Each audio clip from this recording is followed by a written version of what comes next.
L'usine de Hongdong emploie 2500 personnes. Depuis 2010, Polyhondon Pelagic Fishery est autorisée à pêcher dans les eaux mauritaniennes pendant 25 ans avec des exemptions de taxes.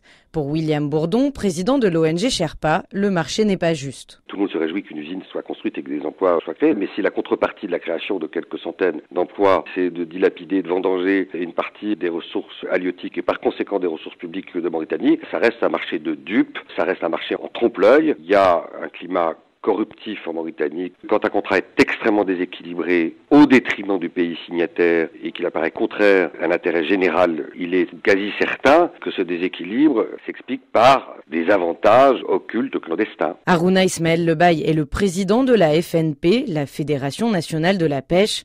Selon lui, depuis 2 mois, les pêcheurs artisanaux de Nouadhibou ne prennent plus la mer car il n'y a plus assez de poissons.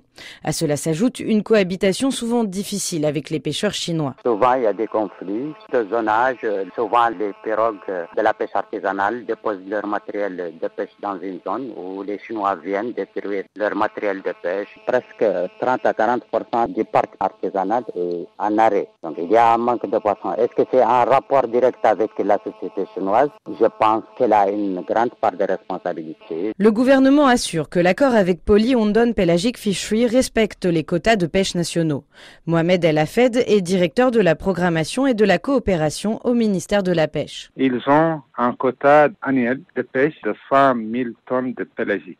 Les espèces pélagiques, c'est le chinchard, la sardine, la sardinelle, le maquereau et l'anchois. Et les Chinois, ils ont 10 navires pour le poulpe. Ils ont un protocole de 5 ans renouvelable. Nous avons des plans d'aménagement, donc ils s'intègrent parfaitement bien dans le schéma global d'allocation de la ressource. On veut créer une valeur ajoutée nationale. Et pour la créer, il faut encourager les investisseurs à débarquer en Mauritanie et à transformer les produits de la pêche. Le gouvernement mauritanien veut faire de Nouadhibou une zone franche et prévoit de créer 150 000 emplois d'ici 2020.